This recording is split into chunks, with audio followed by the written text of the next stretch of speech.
শুভ সকাল বন্ধুরা, কেমন আছেন সবাই? আশা করি সবাই খুব ভালো আছেন। আমরাও খুব ভালো আছি। আপনাদের সবাইকে স্বাগত জানাই আর একটা নতুন ভিডিওতে। আর আজকের ভিডিওটা গণেশ পুজোর দিন সকাল থেকে আরম্ভ করেছিলাম, পুজো টুজো করে নেওয়ার পর। আর আমরা যেহেতু মুম্বাইয়ে থাকি, আর মুম্বাইয়ে এই গণেশ পুজোটা খুব জাঁকজমকভাবে হয়ে থাকে। আর শুধু প্যান্ডেল কেন, প্রায় প্রতিটা বাড়িতেই কিন্তু এই গণেশ ঠাকুরের পুজো হয়ে থাকে। তাই আমার বাড়িতেও গণেশ ঠাকুর আছে, তো আমিও নিজের মতো করেই এই গণেশ পুজোর দিন সকালে ঠাকুরকে একটু পুজো দিলাম। তো সকালেই যে বাড়িতে পুজো টুজো করলাম, তারপর রান্না বান্না করব বিকেলের দিকে, সন্ধেবেলা করে মেয়েকে নিয়ে একটু বেরোবো। দেখা যাক, বৃষ্টি তো খুবই হচ্ছে, বৃষ্টিটা আবার কি হয়, থামে কি কমে থাকে, দেখা যাক। জোর বৃষ্টি হলে হয়তো বেরোতে পারবো না, তো বৃষ্টিটা কমে থাকলে বেরোবো।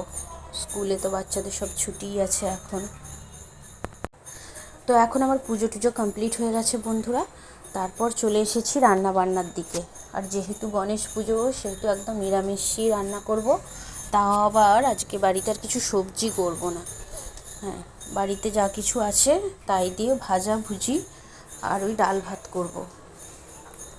আর বাড়ির সবাই ভাজা ভুজি ডাল ভাতটা খেতে খুবই ভালোবাসে, সেই জন্য ভাবলাম ওটাই করব। আর কুঁচো আলু কিনে এনেছিলাম, একদম কুঁচো না, মিডিয়াম সাইজ একটু। তো ওগুলো সব কেটে নিয়েছি, নুন হলুদ দিয়ে সেদ্ধ করে ভাজা করব। ওটা বাড়ির সবাই খুব পছন্দ করে, আর আমিও পছন্দ করি। তো এই তো এখানে আলু টালু সব কেটে একদম রেডি করে রেখেছি। আর এখানে পেয়েছিলাম হচ্ছে কাঁকরোল। দেশের মতোই বড় বড় কাঁকরোলটা তো এখানে দেখতে পাই না, একদম ছোট্ট ছোটোগুলো পাওয়া যায়, আর দামও অনেক। ওগুলো তো বেশিরভাগ নিয়ে আসি না, তো দেশের মতো বড় বড় কাঁকরোল দেখতে পেয়েছি, নিয়ে চলে এসেছি। আর এই কাঁকরোল ঝোল, ঝাল, ভাজা খুবই ভালো লাগে, তো আজকে আমি ভাজাই করছি। মুগের ডাল বানাচ্ছি, তার সাথে একটু কুচো আলু ভাজা, তার সাথেই টাটকা কাঁকরোল ভাজা, আর তার সাথে একটুখানি বাঁধাকপি ছিল, তো ওটাকেও আমি একদম কুচিয়ে নিয়েছি।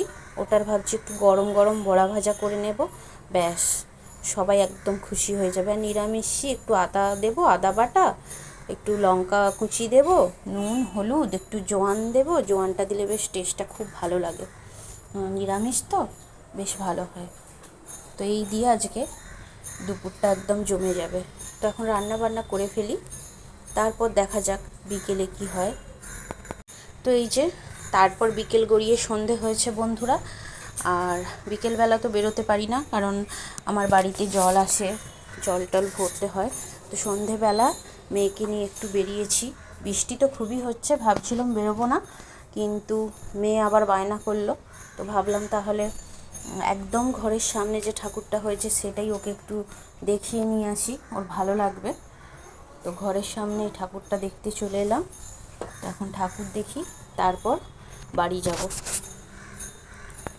তো এই যে বন্ধুরা, বাড়ি ফিরে এসে আর রাত্রিবেলায় আজকে গরম গরম লুচি বানিয়েছি, আর তার সাথে আলুর দম বানিয়েছি। বাঁধাকপি ফুলকপি অনেক কিছু ছিল, কিন্তু ওগুলো তো মাঝে মধ্যে বানানো হয় প্রায়, আলুর দমটা অনেক দিন বানানো হয়নি। আর সকালে যেহেতু নিরামিষই ভাত করেছিলাম, তো রাত্রিবেলা আর ভাত টাত করলাম না, এই লুচি আর এই আলুর তরকারি। তো এখন খাওয়া দাওয়া করে ফেলি, আপনাদের সাথে দেখা হবে আবার অন্য একটা ভিডিওতে। সবাই ভালো থাকবেন, সুস্থ থাকবেন। আর বন্ধুরা, ভিডিওটা যদি ভালো লেগে থাকে আমার চ্যানেলটা সাবস্ক্রাইব করবেন আর লাইক কমেন্ট করবেন। আর গণপতি পুজোর এই দিনগুলো আপনাদের সবার খুব ভালো কাটুক।